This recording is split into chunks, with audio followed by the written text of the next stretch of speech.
Good morning मरমৰ ছাত্ৰ ছাত্ৰীসকল আজি তোমালোকৰ গণিত বিষয়ৰ পাঠদান কৰিবলৈ ওলাইছো অৰ্থাৎ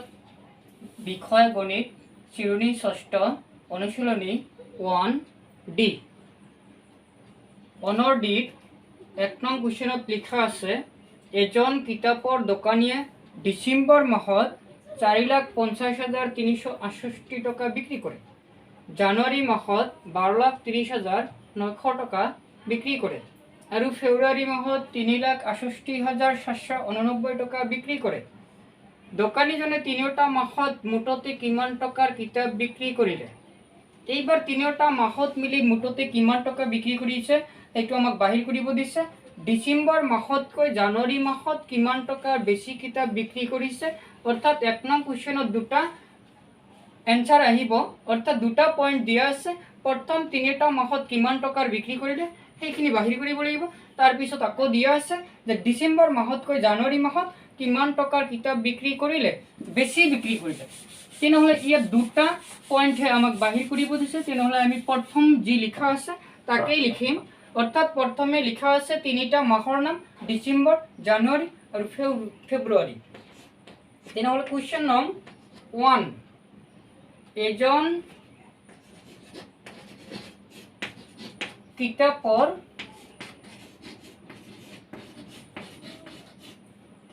দোকানীয়ে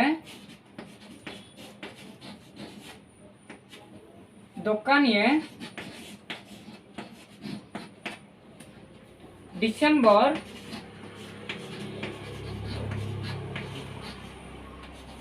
মাহত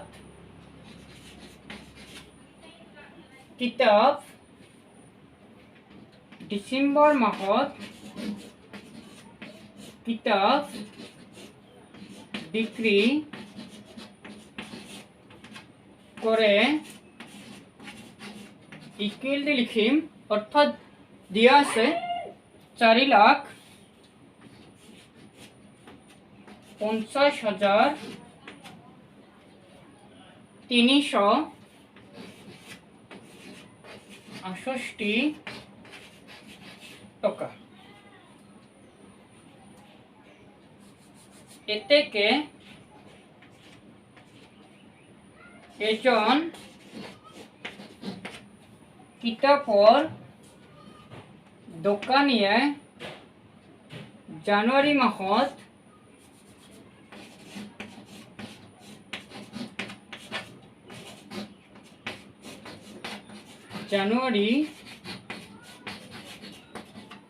জানুৱাৰী মাহত কিতাপ বিক্ৰী কৰে ইকুৱেল দি আমি লিখিম জানুৱাৰী মাহত দিয়া আছে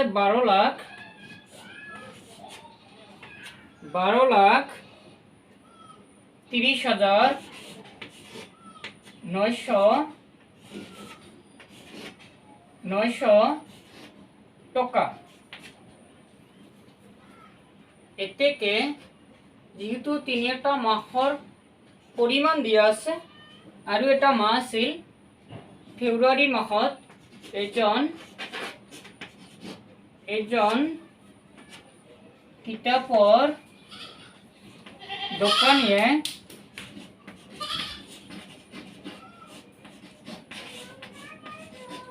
फेब्रुवारी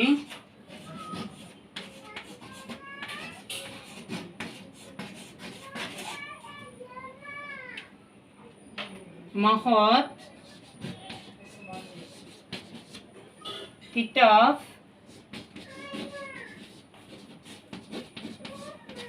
बिक्री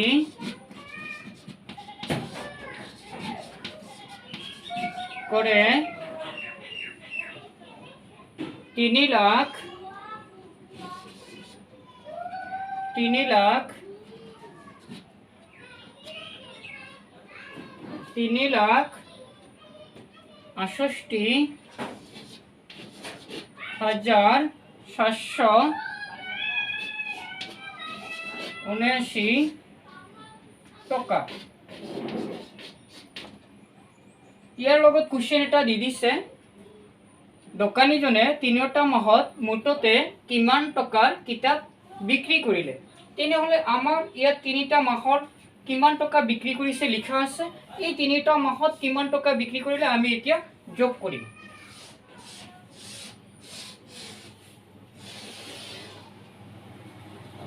প্ৰথমে লিখিম তিনিওটা মাহত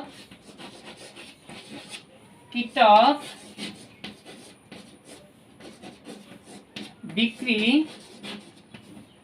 বিক্ৰি কৰে। আমি এবাৰ সফলৰ পৰা তিনিওটা মাহৰ কিমান টকা আছে ইয়াত লিখা আছে, সফলৰ পৰা যোগ কৰি যাম। এইবাৰ 8 ওপৰত লিখা আছে 8, 8ৰ লগত 0 যোগ কৰিলে 8, 8ৰ লগত 9 যোগ কৰিলে 17, 17ৰ 7,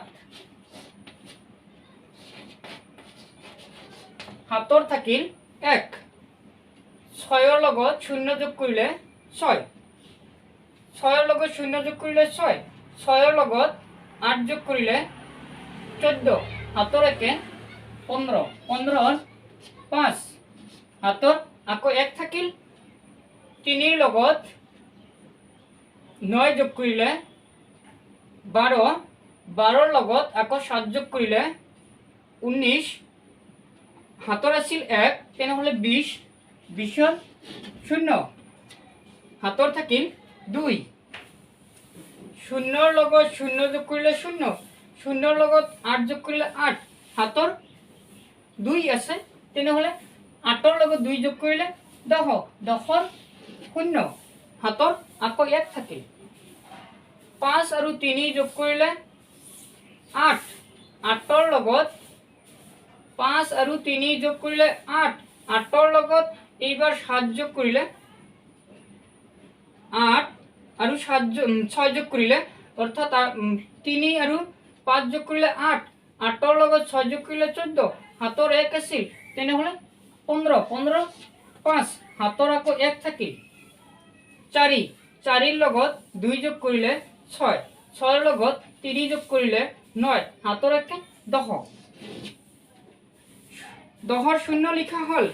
এইবাৰ আমি চাব লাগে 1 হে আছে, 1ৰ লগত 7ৰ 1 যোগ কৰিলে 2, 20,50,57 টকা। অৰ্থাৎ তিনিওটা মাহত দোকানীজনীয়ে মুঠতে কিতাপ বিক্ৰী কৰে 20,50,57 টকা। ইয়াৰ লগত আৰু এটা কুৱেশ্যন দি দিছিল, ডিচেম্বৰ মাহতকৈ জানুৱাৰী মাহত কিমান টকাৰ কিতাপ বেছি বিক্ৰী কৰিলে। তেনেহ'লে আমি এইবাৰ জানুৱাৰী মাহত বেছি বিক্ৰী কৰিছে নে ডিচেম্বৰ মাহত বেছি বিক্ৰী কৰিছে সেইটো প্ৰথমে পাৰ্থক্য চাব লাগে। ইয়াত দেখা গ'ল জানুৱাৰী মাহত বেছি বিক্ৰী কৰিছে, তেনেহ'লে আমি জানুৱাৰী মাহত যিখিনি বেছি বিক্ৰী কৰিছে সেইখিনি ওপৰত লিখিম, আৰু ডিচেম্বৰ মাহত কম বিক্ৰী কৰিছে সেই জানুৱাৰী মাহৰ টকাৰ পৰিমাণৰ তলত লিখিম ডিচেম্বৰ মাহৰ পৰিমাণখিনি।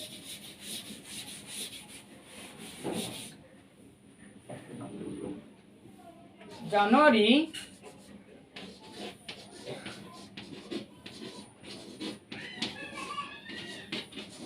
মাহত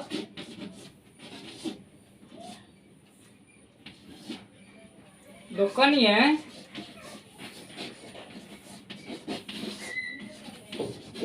কিতাপ বিক্ৰি কৰে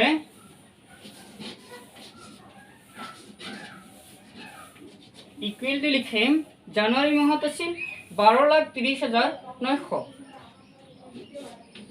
12,30,900 টকা। আকৌ অপশন এটা দিয়া আছিল, কুৱেশ্যন এটা লগত দি দিছে, মাহৰ নাম এটা দি দিছে ডিচেম্বৰ মাহত, এতেকে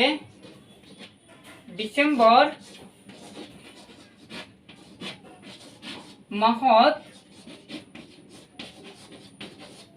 দোকানীয়ে কিতাপ বিক্ৰি কৰে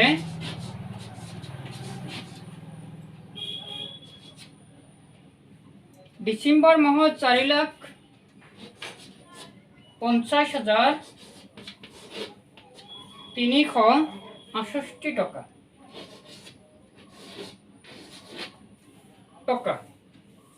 এইবাৰ যেহেতু জানুৱাৰী মাহৰ লগত ডিসেম্বৰ মাহৰ এই দুটা মাহৰ কি কৰিছে তুলনা কৰিছে পাৰ্থক্য বিচাৰিছে তেনেহলে ইয়াত জানুৱাৰী মাহত যি পৰিমাণ দিয়া আছে আৰু ডিসেম্বৰ মাহত যি পৰিমাণ দিয়া আছে এই দুটা মাহৰ মাজত আমি কি কৰিব লাগিব পাৰ্থক্য বাহিৰ কৰিব লাগিব অৰ্থাৎ আমি প্ৰথমে চাব লাগে জানুৱাৰী মাহত বেছি আছে তেনেহলে বেছিৰ পৰা আমি কি কৰিব লাগিব কমক বিয়োগ কৰি দি দিব লাগিব অৰ্থাৎ বিয়োগ কৰিব লাগিব তেনেহলে আমি এটা বিয়োগ চিহ্ন ব্যৱহাৰ কৰিব পাৰো